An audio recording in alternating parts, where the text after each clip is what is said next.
Okay, so the background I have today kind of goes with the theme of the Song of Songs lesson today.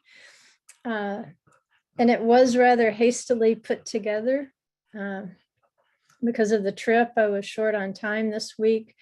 I probably should have maybe pushed the class forward into a Thursday, but I thought I could do it. So we'll find out if I did it or not.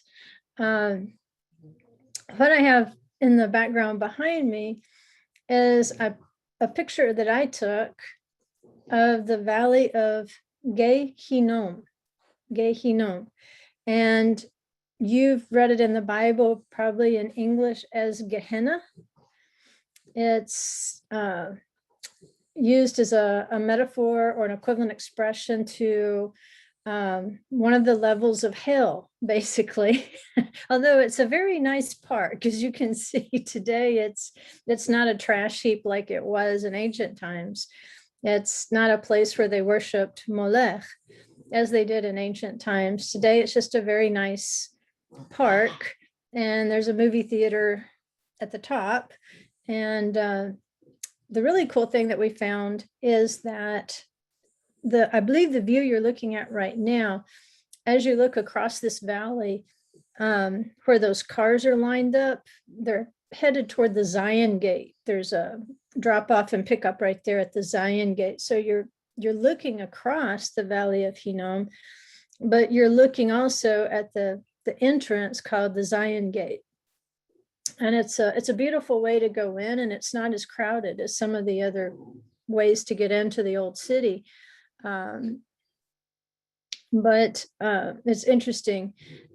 On this side of the valley, you're getting up into a neighborhood called Shchona Germanit, which is German colony. It might also be referred to as Emek Rephaim, the Valley of the Spirits. And at the crest, there is a museum it's dedicated to Menachem Begin, one of the political leaders of Israel. And so it's, how in the United States we have presidential libraries. Well, in this case, it's the collected papers and history and biography and so forth of Menachem Begin. That's not the interesting thing, though. The interesting thing, what's located just behind it, there is a cemetery. And it was where the Kohanim were buried even back in First Temple times. And so when they excavated this cemetery, they were able to collect DNA from first century Kohanim. And like I say, I'd walked past it for years, going from the apartment to the Zion Gate, or, just prowling around the city between classes, and didn't realize I was walking right by it all this time. And it doesn't cost a thing to go in. There's a gate there, and you just go through the gate. And if you're not with a tour group, security might come out and, say, hey, how are you? What you doing? Just to let you know that they are watching you by camera. And so you're not free to, spray paint graffiti in the in the vaults there. But it's an excellent example of how they hewed out the stones for burial. And the history of it is quite interesting. And so you can see that from the area, not just of the gates of Jerusalem, but also it's very close, again, to the Temple Mount. And so it's always amazing to see how close life and death exist together. And I think that's where we might end up today if we have time, is how close life and death are to one another, even after we cross over. What I think we may have found here is an explanation for why the rich man would have been able to perceive Lazarus and believe that it's close, and yet it's an uncrossable chasm. You can't go from here to there. And so if we have time, if we get that far, we'll go that far. If not, we'll save it for the next class. Let me ask you guys right quick, just to check your microphones. I don't know if I'm getting feedback or if I'm just getting weird noises for something that I've clicked on, but I keep thinking I hear some background noise. And I probably just need to get one of you guys to be homeroom mom today and hunt for hot mics. I don't see anything on, so it may just be me. I might be hearing things. Do I have a volunteer who has a laptop that would be easy to do?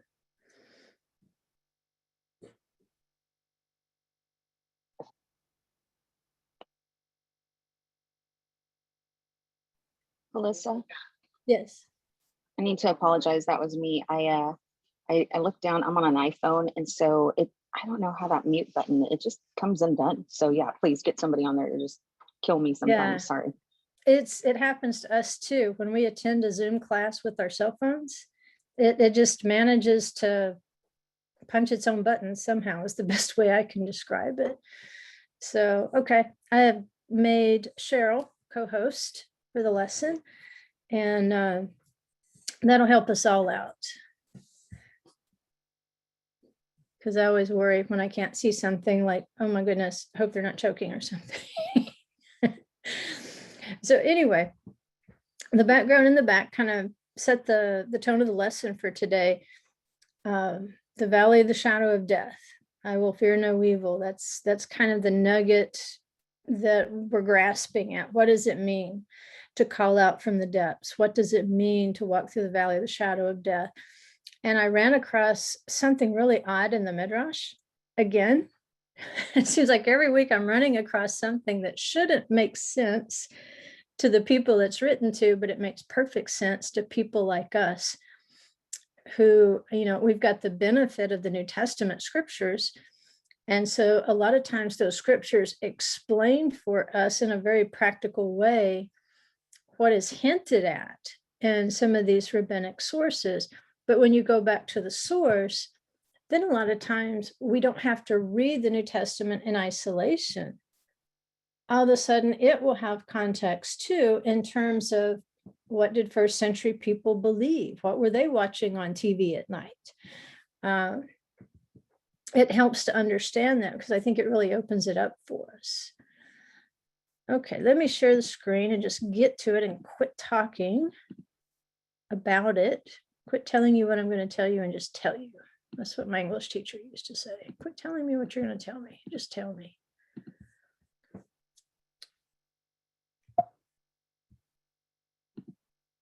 Okay, I believe this is lesson 34.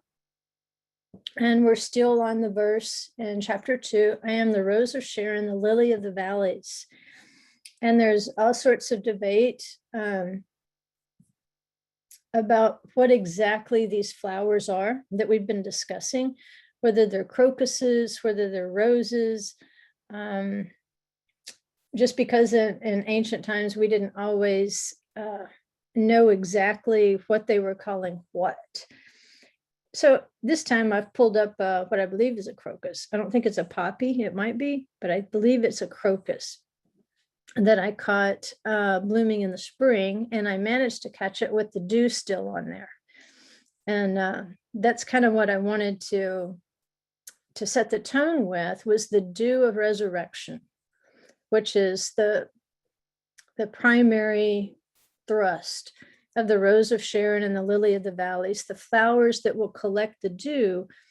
Therefore, they are absorbing the word, and therefore they are absorbing the resurrection. So let's just review right quick, because what we're going to do today is really just a continuation of this. Remember in the song of the Ereva, it describes this rose as both chavatzelet and shoshana. And the explanation was the reason it's called two different words is because when the rose is small, it's called chavatzelet. However, once it grows, it's called Shoshana. Once it comes to maturity, it's called Shoshana. And that's going to have a context in some things that were written in the apostolic letters to believers, and specifically to Gentile, to non-Jewish believers. It's almost as if Peter and Paul are passing on what they know about this particular passage and how it reflects our growth as believers, and how they thought this particular insight was so important that they wanted to pass it on to their congregations that they had established. And so it asks, why is it called Chavatzelet in its early stages? Because it's concealed in its own shelter. Remember, it's got that green outer layer. If you'll think of what a flower is like in the bud stage, it usually has these leaves sort of things that close it up very tightly. And so it closes it up, and it provides a shelter until it's ready to open. It's closed up very tight. And remember, this was compared to like an uncircumcised heart, that there's still a barrier between the person and the ability to absorb the dew of resurrection. So because it's concealed in its own shelter, it can actually develop as a rose among thorns. It can continue to grow and so forth. It's not considered a rose of the mountain, which is thought to wither easily, but it's a rose of the valleys, which stays continuously saturated with dew. The dew is going to fall on it every morning. The wicked are seen as the opposite of this. They will be unable to absorb the moisture. While they might also be located in the valleys, they don't absorb the moisture. They're not absorbing the word of Adonai. But as long as this bud is so tightly closed within the leaves, it's not getting full saturation with the word, and therefore it's not emitting as much of the pleasant fragrance as it could. It's only once that outer layer opens up, representing the circumcision, that it's able to bloom and release fragrance. And so when we think about the circumcision of the heart, how the apostles were always writing about circumcision of the heart, the point was, once your heart opens up to the word, then it will just very naturally start releasing the fragrance that is contained in there.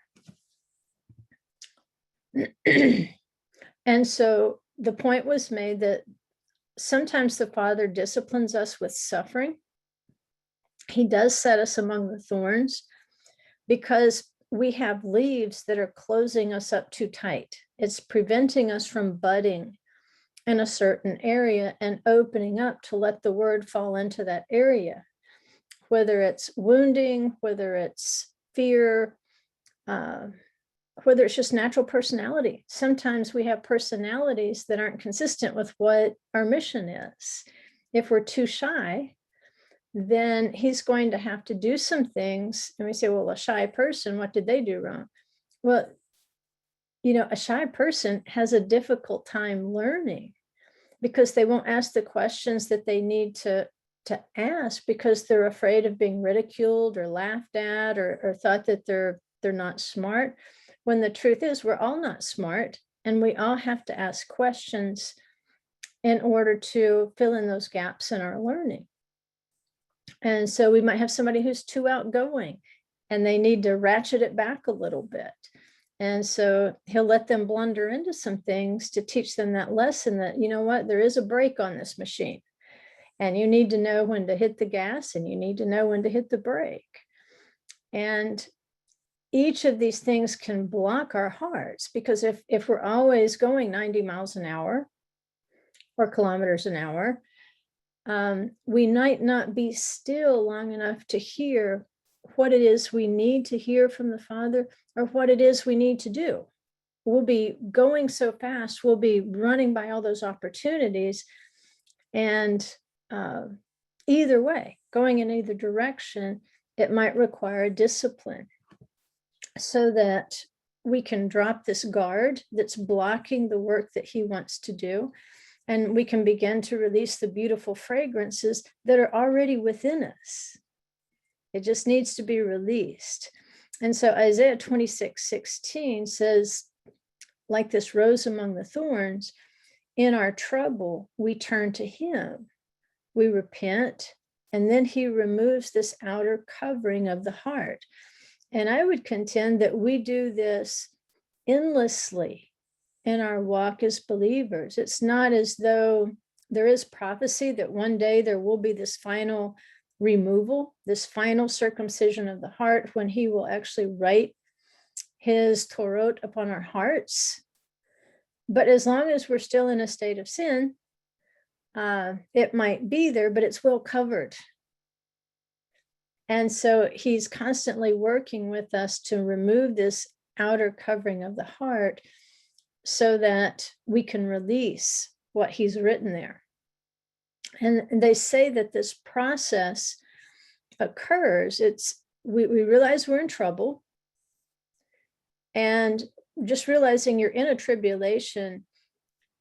A step farther than that is realizing you're in tribulation. The step farther is realizing you are in the depths, you're dead. It's also speaking about what is the condition after death, because until the resurrection, we're all going to have to cross over and cross through that valley. So they say this process of uncovering our hearts occurs when we get down into those valleys or depths. We realize that we're there among the thorns, and any direction we go, we're going to run into a thorn.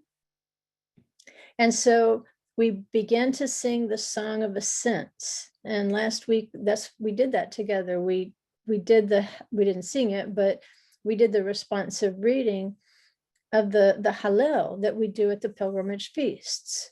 And it's a song of going up. You're in the depths. You're a rose surrounded by thorns. And so what do? You begin to sing the Hallel. You begin to sing a song of redemption. You begin to call out to him, which is in the Hallel. You learn in the Hallel to call out to him when you find yourself in the depths, whether you're in the depths of tribulation in this natural life, or as it concerns how people of old thought about this process of death. I think Yeshua's death and resurrection might have changed this equation a bit, at least for the righteous. I don't know that those who are not completely sealed, there's basically three categories when we look at Rosh Hashanah, the Feast of Trumpets, what occurs on that day. Those who are sealed over for life, those who are sealed over for death. But then they say that the great majority are intermediate. They could go either way, depending on how they spend the next 10 days until Yom HaKippurim. So wherever this valley is that you find yourself, whether it's in the natural realm or when you cross over into the realm of death, if you call out to him from that depth, then he will answer you. And that's what the Psalm says. Psalm 130, verse 1, it says, from the depths, I called you, Adonai. You don't call on anyone else. So Israel is placed in the depths of tribulation. Nevertheless, the Holy One draws them up from the valley of the shadow of death. Those who have repented, they're going to be saturated with good deeds, even in death. Remember in Revelation, it says their deeds follow after them. It's still part of who you are. You haven't fundamentally changed in death. You are still the same person in death. And that's what it says, that he who is righteous go on being righteous, and he who is abominable go on being abominable. Whatever you were in life is what you continue to be in death. But for the righteous, those who have repented, who have called out his name, who have not descended down into the pit with the names of foreign gods on their lips, then they will transform like the rose, and they're going to sing a song of salvation. They're going to sing a song of praise. And this goes with that resurrection song, from the depths I called you, Hashem. And that, again, it gives us a rationale when people say, well, why do you observe these festivals? What's so big about these festivals? Well, right here, you have a great explanation that these are choir rehearsals for the resurrection,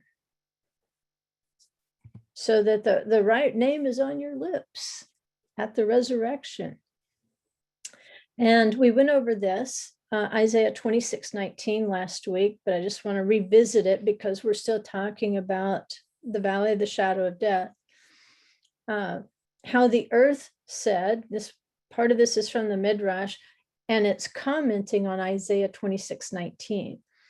The earth says, I'm beloved before God, for all the dead of the world are concealed within me. And when the Holy One, blessed is he, will request them from me, I will return them to him, as it is stated. May your dead come to life. May my corpses rise. You who lie in the dust, awake and shout for joy. For your dew is as the dew of dawn, and the earth will give birth to the departed spirits. So it is, it's going to be the resurrection. It's going to be a rebirth. We talk about being reborn in Yeshua. There is still another birth for us yet to endure. And then verse 2 of Song of Songs, we want to see how these two verses are related. In verse 2, it says, like a lily among the thorns, so is my darling among the young women. And I know that's not a lily, but those are thorns. Close enough. So now the bridegroom is speaking of his bride. And he says she's like a lily among the thorns. Remember, we are like the roses cast out there among the thorns of the nations. And he says, this is my bride. She's going to be cast out there like a beautiful flower among the thorns. And she is still going to be precious to me among the young women. So the Midrash at this point points out that the rose is being allegorized, or the lily, depending on your translation, it's being allegorized with thorns. In other words, the rose is people and the thorns are people. And the rose is put in the setting with the most despicable of the species, the thorns that wound. And it's saying this is an example of how the righteous are able to grow among the wicked. And think about that. Sometimes it feels like we get more of the ethos of, oh my goodness, I'm surrounded by thorns. It seems like everywhere I go lately, I'm surrounded by thorns. Well, the real miracle is you are a rose or a lily among the thorns. How much of a miracle is that? That you are able to grow and to thrive and to absorb the dew of heaven, even when you're planted among the wicked. Because the end of the wicked is described in Psalm 35:35. It says, may they be like chaff before the wind. And it even makes the point that these lilies are growing with thorns, even among the valleys that are moist.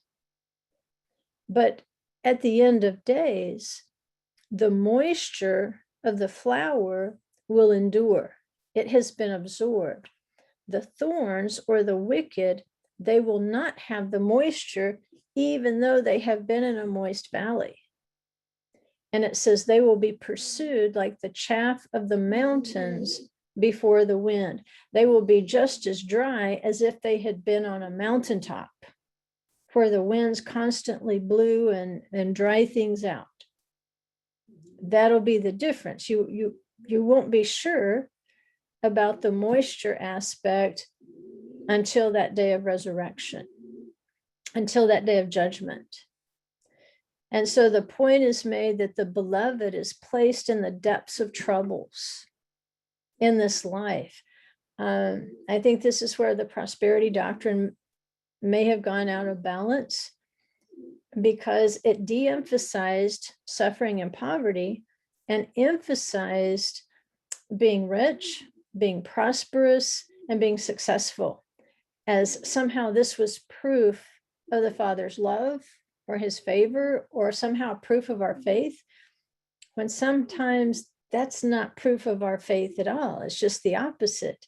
You take the prosperity away, and then you find out how much faith there is.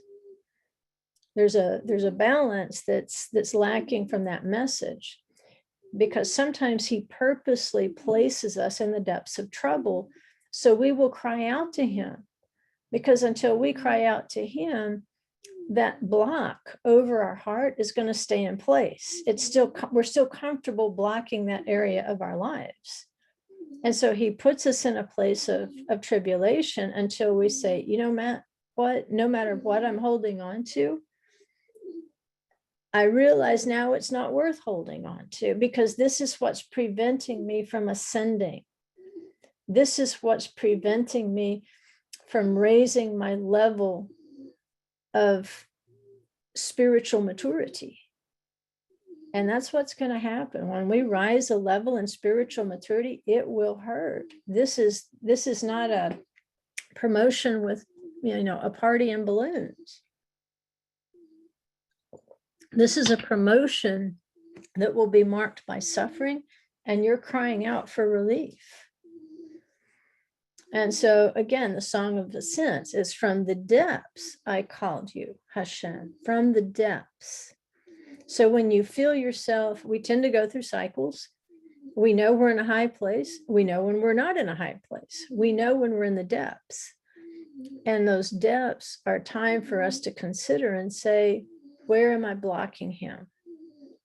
So that he can bring me up from this depth to the level where I should be right now in terms of my maturity.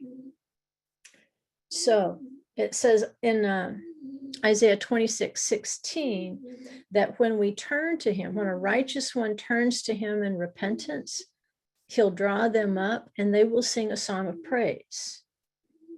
And again, as they're drawn up from the pit, they're still saturated with good deeds, like the more mature level of Shoshana. Remember, Chavatzelet, you're in bud stage. You're still closed up. You're not absorbing the fullness of what you could be. You're not as beautiful as you could be. But then as that rose opens up in its cycle, it becomes Shoshana. And then it can receive more of the dew, it can release more fragrance, it can do more good deeds, and we run on this cycle. So there's a tradition that's associated with this particular verse in the Song of Songs. And I found this in the commentary. It's called the Midrash Rabbah to the Song of Songs. And it says, the assembly of Israel stated in this verse, I who am placed in the depths of Gehinnom, and when the Holy One, blessed is he, will redeem me from its depths, as it is thus written, he raised me from the pit of raging waters. That should be Isaiah 40, verse 3. He raised me from the pit of raging waters.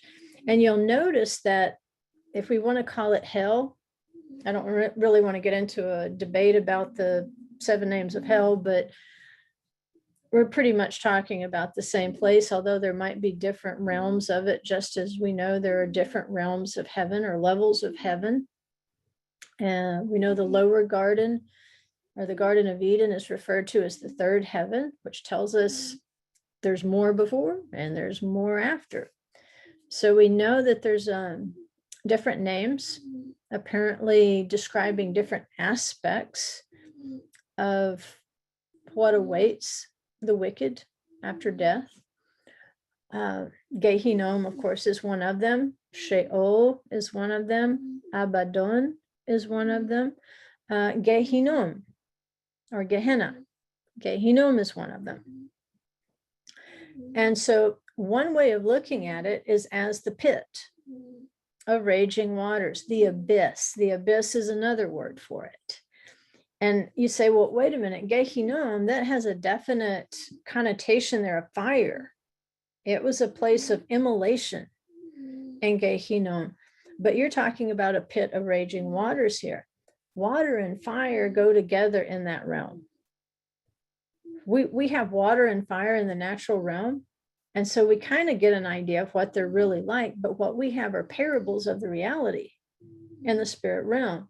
So when we see Shemayim for heaven, we can hear Aish for fire and Mayim for water. And both water and fire are symbols of the Holy Spirit. When we look at the alternative, going down to the pit, going into the abyss, going into Gehinom, again, we're going to get both of those symbols. We're going to get something that tells us the experience will be something like fire, and it will be something like water. And to compare them, if you look at Shadrach, Meshach, and Abednego, they are our proof that for the righteous, those spiritual fires don't do damage. They were just fine. They weren't even singed in the natural realm. They're just walking along, functioning as normal. We know that the waters of Eden circled it. We know that they were burning, shining rivers, yet they didn't really cause harm until Adam and Eve were kicked out. And at that point, they realized they couldn't cross back over because they had fallen into a realm of mortality. That place, you either need supernatural help to exist in that place, or you have to be in a state of purity to exist in that place. So whether we're talking about the waters of the Spirit or the fires of the Spirit, the righteous have a completely different experience with those waters and fires than the wicked. The wicked will perceive these as torment. That's, if we have time, that's where we were going to head, the parable of the rich man and Lazarus. Lazarus is in the arms of Abraham. He's having a good time. He's comfortable where he is. But for the rich man, his perception of their after-death experience is it's like fire, it's burning, I'm in torment. I just need a drop of water. And so at this point, it gives us an idea after death. What would the perception of hell be? Probably not exactly like it's been preached to us, but definitely a place of torment, a place of soul torment. And the torment of the soul, if you say, well, what do you mean soul torment? Think of your worst fears. Think of your worst regrets. Think of your nightmares. When in your nightmare, you know what you need to do, but you do not have the ability to do it because your body will not respond. The dead don't have a body to respond to them, to allow them to do what they need to do, which we kind of talked about with Korah. Why did he need to go down alive to the pit? So people, while he still had a mouth and a tongue, the living could hear his testimony of truth. So it's also quoting here, I will be saturated with good deeds like a rose. He put a new song in my mouth. And it's the idea that in this place of death, in this place of tribulation, when the redeemed, when Israel call out to him, it's going to activate something. And here's the quotation. I went ahead and just wrote the whole quote on here for you so you could look at it later and kind of process it more than me just reading it to you. Here's what it says about this experience. It says, the celestial princes of the idolatrous nations of the world And remember, there are spiritual entities that are assigned principalities and powers. They're not always that crazy about human beings. When we read some of the literature, doesn't matter. This is what they say: the celestial princes of the idolatrous nations of the world are destined in the future world to come to accuse the people of Israel before the Holy One, blessed is he, and say, Master of the universe, these, the nations, have worshipped idols, and Israel have worshipped idols. These, the nations, have acted promiscuously, and Israel have acted promiscuously. These have shed blood, and Israel have shed blood. For what reason, then, are these nations of the world descending to Gehinnom and Israel not descending? The Holy One, blessed be he, will respond and say, if so, let all the nations descend with their gods to Gehinnom, whereas I will descend there with Israel.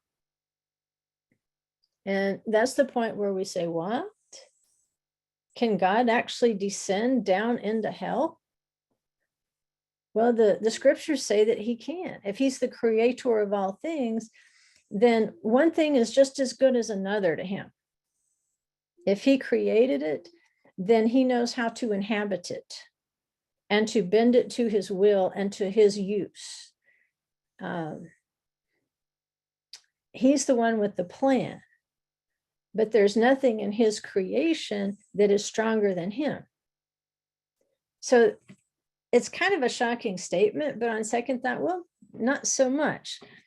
Let's go on and see what we know about Adonai descending down to Gehinnom with his people. I'm assuming we know more. So what he's saying is there's going to be I call it a tombstone showdown in Gehinnom.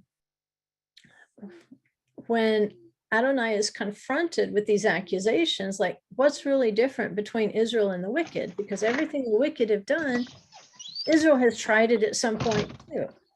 How come they go down to Gehinnom, but Israel is not going to be confined there? They're going to be able to ascend and sing this song of ascent.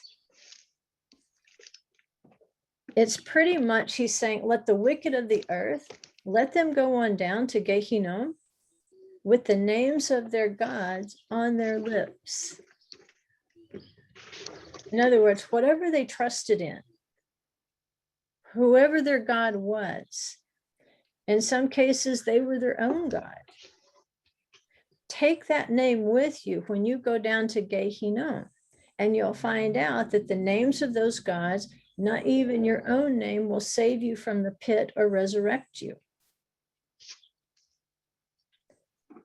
And he's saying here, or the Midrash is saying here, that Adonai himself somehow will descend to the pit with those who have his name upon their lips, and he will save them. It says, as it is written in Micah 4:5, for all the people will go forth, each man with the name of his God, but we go forth with the name of Hashem, our God. So for those who are reading these prophecies, you can see how their idea of post-mortem experience is developing. They're saying the secret here is don't worship idols, and don't put your trust in any sort of natural system, because if that's where your trust is in this life, then that's where your trust is going to be post-mortem. As your soul begins to experience its sleep until the resurrection, that consciousness, it will still have the ability to formulate thoughts. The way that they speak, I don't know, but apparently they can. They just don't have bodies to do this speaking. And they're saying instead, put the name of Adonai in your heart. And after death, once you cross over post-mortem, it will be his name on your lips, and he will even descend with you in order to bring you up. And this psalm right here is just one that I had memorized it at one point, and then I lost it. I wish I hadn't. I needed to keep saying it every day for much longer than I did. But I was going through a difficult place, and I memorized Psalm 139. But especially here in verses 7 through 12, these are verses that can just inspire you, even though you know you're in the depths, even though you know you're in the valley.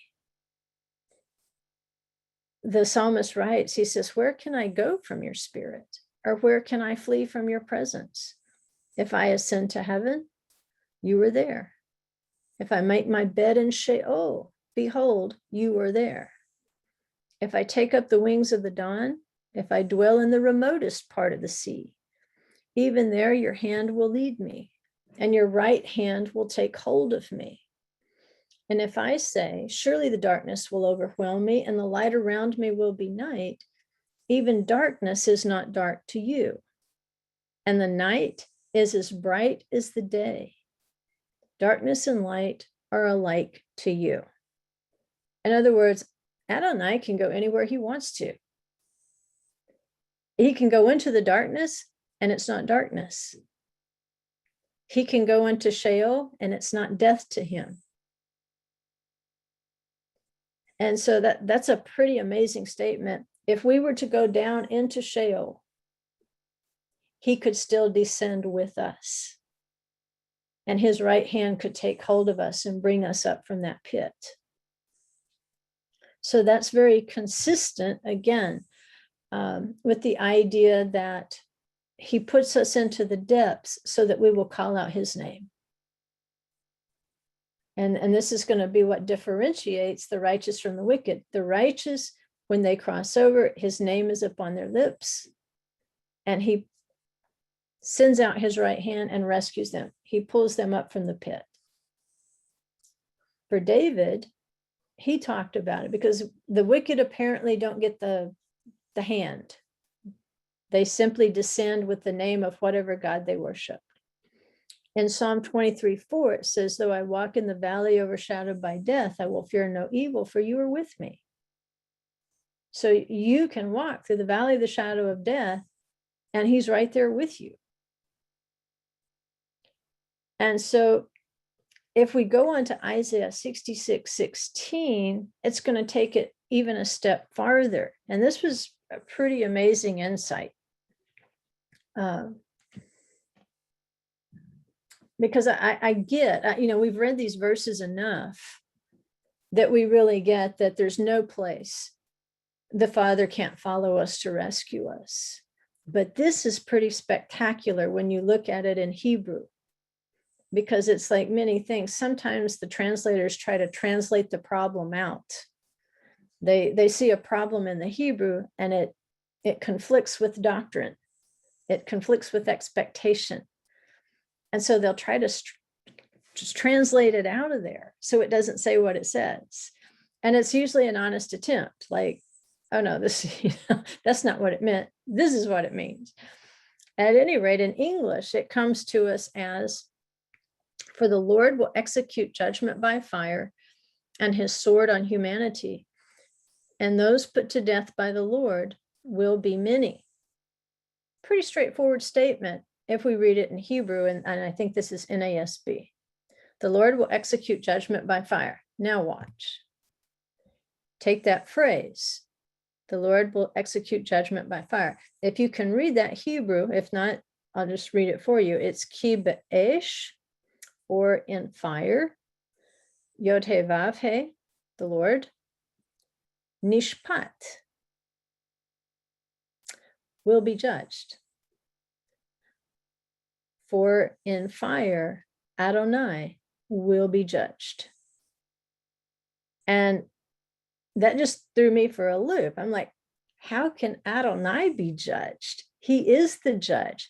And nevertheless, he has set this thing up somehow to allow himself to be judged, because ultimately he would be the only one who could endure his judgment, if that makes sense. who could stand before his judgment? Only himself, only his right hand. So this midrash, again, this is pretty incredible, because there's really no place in their experience where they could look and say Adonai himself has undergone judgment. In our background, in our history, as believers in Yeshua, we have a very specific event where we could say that his right hand did descend into Sheol, and it did undergo judgment in Gehinnom.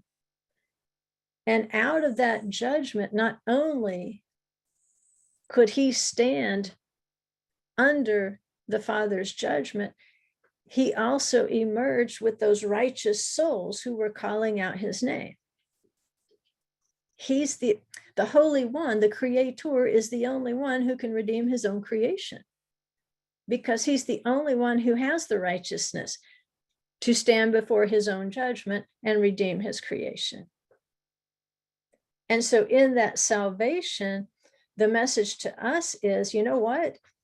Considering how great a salvation that he allowed himself to be judged through Yeshua, that should open up our petals. No matter what we're holding on to so tightly for our self-protection, knowing what he did, we should be willing to remove anything that's blocking the work of the Spirit in our lives. His name should be perpetually upon our lips. We should be calling out to him and saying, open me up. I want to receive all the moisture of heaven. So let's look at Ephesians, and this is a long passage. And I know you won't get the full impact of it with me just reading it to you. So maybe this week, as you have time, you can go back and read chapter 4. And we're pretty much going to read the whole thing.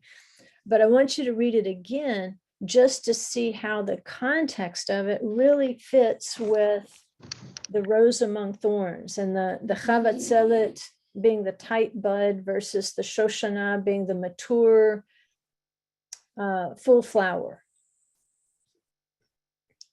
And putting it again in the context of Yeshua descending into Gehinnom, allowing himself to be judged in order to earn our salvation, in order to redeem our souls. So Paul in chapter 4, verse 1 says, therefore I, a prisoner of the Lord, urge you to walk in a manner worthy of the calling of which you have been called. See, we call on him, and now he says, okay, I'm calling on you.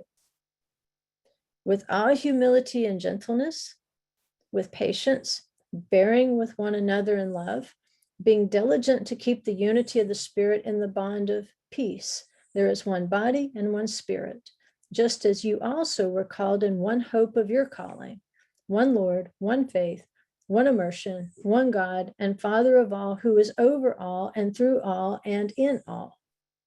But to each one of us grace was given according to the measure of Mashiach's gift. Therefore it says, when he ascended on high, he led captive the captives, and he gave gifts to the people. Now this expression, he ascended, what does it mean? Except that he also had descended into the lower parts of the earth. He who descended is himself also he who ascended far above all the heavens, so that he might fill all things. This fits perfectly with what Isaiah prophesied, that the Holy One himself would allow himself to descend and be judged. And he's saying, this is important because not only did he descend and allow himself to be judged, that he earned our freedom. We were captive to death. And so now we're captive to life.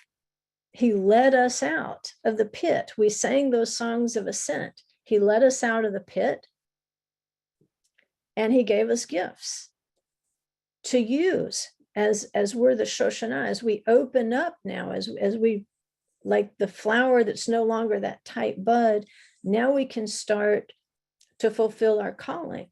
And it says he gave some as apostles, some as prophets, some as evangelists, some as pastors and teachers, for the equipping of the saints, for the work of the ministry, for building up the body of Mashiach, until we all attain to the unity of the faith and of the knowledge of the Son of God, to a mature man, to the measure of the stature which belongs to the fullness of Mashiach. As a result, we are no longer to be children, tossed here and there by waves and carried about by every wind of doctrine, by the trickery of people, by craftiness and deceitful scheming. But speaking the truth in love, we are to grow up in all aspects into him who is the head, that is Mashiach, from whom the whole body, being fitted and held together by what every joint supplies, according to the proper working of each individual part, causes the growth of the body for the building up of itself in love. So he's kind of putting the same topics together that we just read about. How the Song of Songs, referring to the rose among the thorns, how it opens up and becomes mature. It keeps removing the block over the heart so that the spirit can move, so that we can be brought to maturity. And then he even puts it with this ancient tradition that somehow Isaiah prophesies the Holy One himself will descend and be judged in order to earn our redemption from death. So it continues in verse 17. He says, so I say this and affirm in the Lord that you are to no longer walk just as the Gentiles also walk. Well, remember what the Midrash says. It says the princes of the nations, the spiritual powers assigned over the Gentile nations or the heathen nations, not Gentiles by birth, but Gentiles by behavior, who are idolatrous. Remember, they're going to come and accuse. They're going to say, well, yeah, this Gentile nation did this. They were idolatrous. So was Israel. This Gentile nation, they were promiscuous. So was Israel. What's the difference? Well, the difference is whose name is on their lips when they cross over into the valley of the shadow of death. So he says, you're no longer to walk just as the Gentiles walk. In other words, don't give them a reason to accuse you. If you have been redeemed from the pit, then why should you come up from the pit and keep acting like the people he just redeemed you from? He just separated you from them. Don't give those principalities a place of accusation. He says they walk in the futility of their minds, being darkened in their understanding, excluded from the life of God because of the ignorance that is in them, because of the hardness of their heart. And they, having become callous, have given themselves up to indecent behavior for the practice of every kind of impurity with greediness. That's exactly the accusation that the princes of the nations leveled, where he says, I will be judged myself. You want to accuse my people? I'll go down with them and be judged. He says, you did not learn Mashiach in this way. If indeed you have heard him and have been taught in him, just as truth is in Yeshua, that in reference to your former way of life, you are to rid yourselves of the old self, which is being corrupted in accordance with the lusts of deceit, and that you are to be renewed in the spirit of your minds and to put on the new self, which is in the likeness of God. It's been created in righteousness and holiness of the truth. So this is pretty much all the main themes of these two verses of being the rose of Sharon, the lily of the valley, of being the lily among the thorns. Paul is writing to the Ephesians, you need to be the lilies among the thorns here. If you've been redeemed from the thorns, then quit walking like the thorns. So if you've had a chance to look at last night's lesson on Chukat and the patterns of how a righteous person like Miriam, like Aaron, Moses, Nadab, Abihu, even though it seems like they make tiny errors, their lives are required of them. But in the same way, while we see that as a bad thing, the Father sees it as a good thing. He sees that as a way that he sanctifies his name, because when they die, it's sending a message to those who witness that these blessings were coming upon the community because of righteous people. But I can take those righteous people out of the earth, and it will cause awe and reverence to fall over those who knew them. And he sees that as a sanctification of his name, because these righteous ones are so close to him. He doesn't necessarily see it as a negative thing like we do. The difference is, although he will often bless a community because of the righteous ones within it, there's something they can't do. Even though they can be a great influence upon the holiness of the community and the fruitfulness of the community and the purity of the community, one thing they cannot do is resurrect Israel. What their work is to prepare Israel for the resurrection, teaching them to reverence Adonai, so that at that moment when they cross over, they'll call upon him.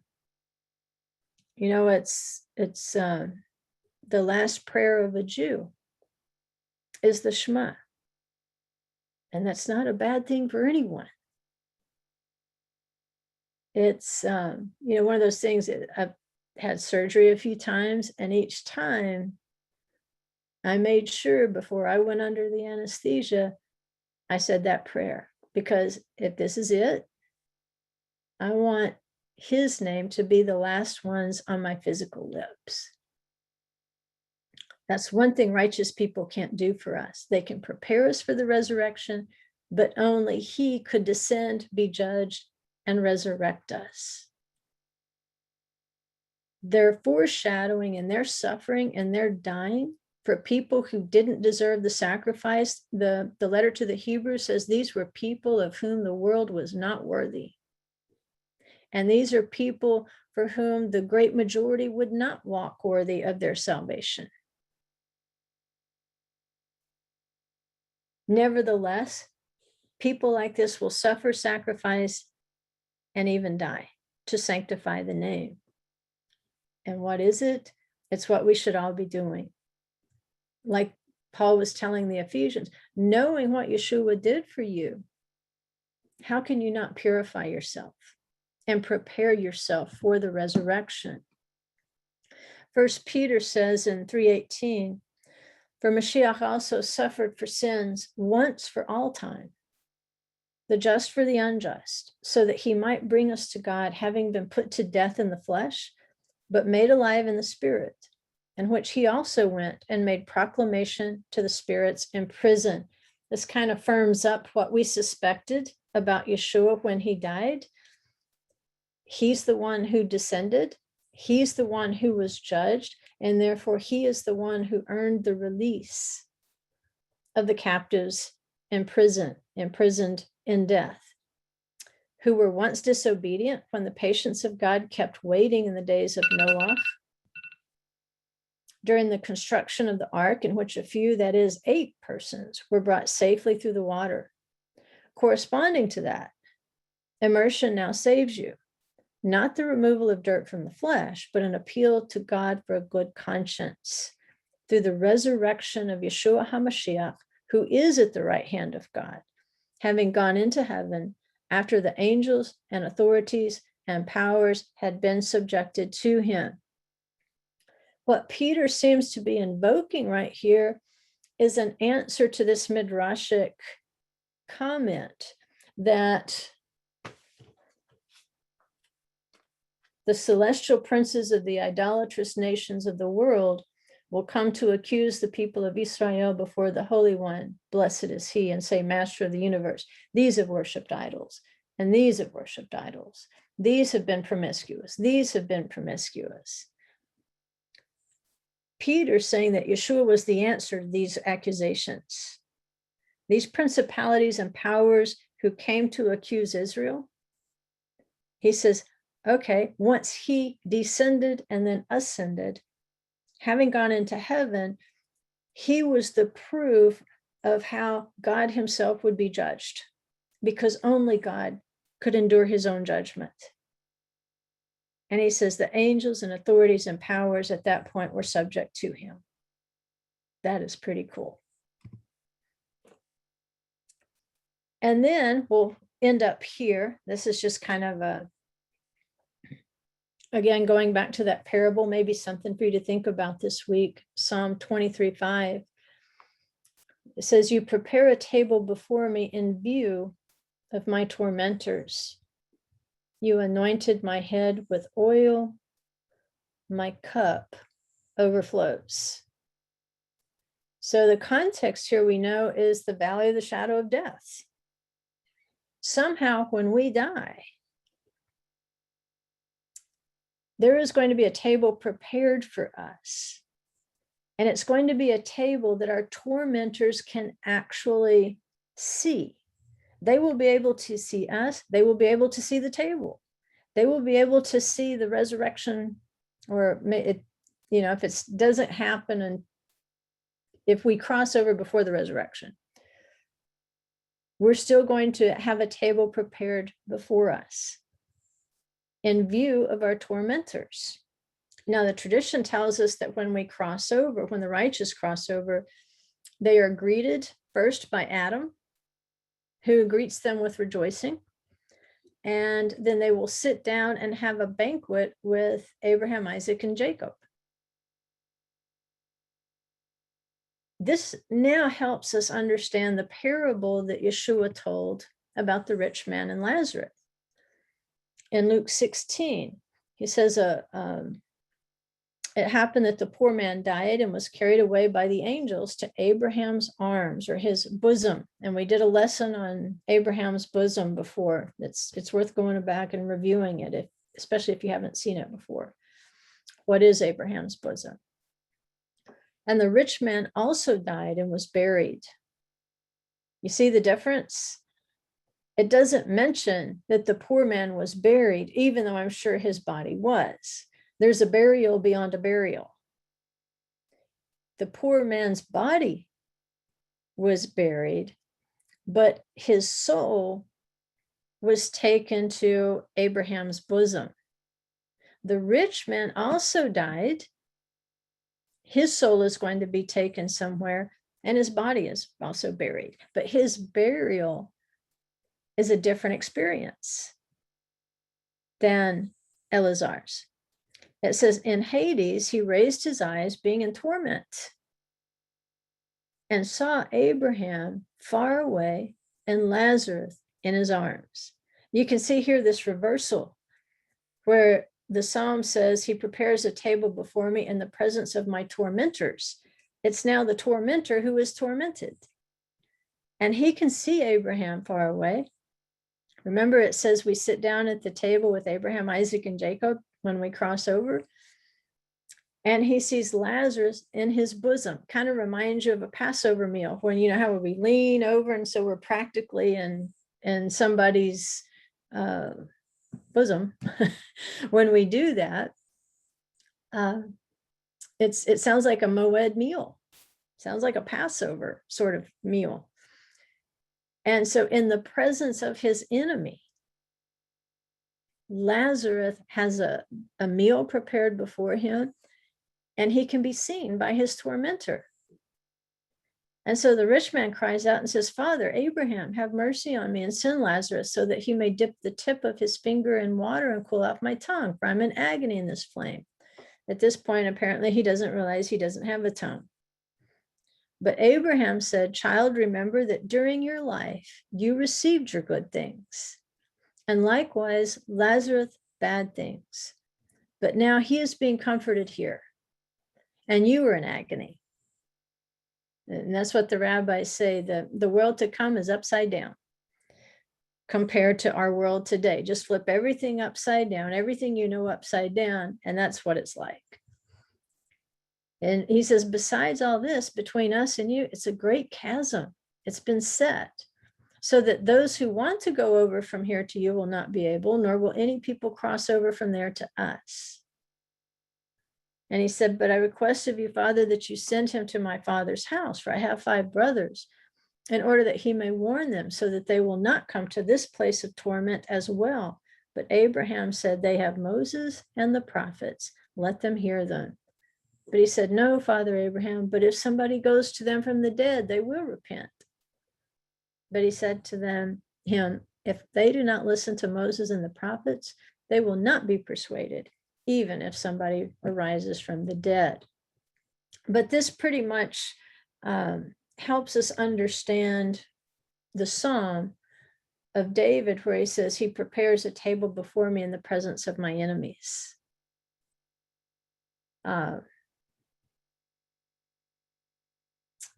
that soul endures in a consciousness. And so the two experiences are very different, but nevertheless, they appear to be very close. In spite of this great chasm between them, there is still an awareness, at least on the part of the tormentor, who is now the tormented. It doesn't show us that Lazarus has any awareness of his tormentor at this point. But the tormentor is definitely experiencing regret. And I think that will be possibly the greatest hell, is feelings of regret at a point when it's just too late. And then in Matthew 27:50, it says, Yeshua cried out again with a loud voice and gave up his spirit. And behold, the veil of the temple was torn in two from top to bottom, and the earth shook and the rocks were split. Also, the tombs were opened, and many bodies of the saints who had fallen asleep were raised. And coming out of the tombs after his resurrection, they entered the holy city and appeared to many. This is why I think Yeshua's death, judgment, resurrection, and then subjecting the principalities and powers of their accusations, I think that changed the equation a little bit. I believe now that instead of kind of being in a holding pattern, as it appeared that Lazarus was, even though it was in a great place, it seems as though you're able to immediately cross over into the garden, because the garden, of course, would be positioned right above the holy city. Okay, the end.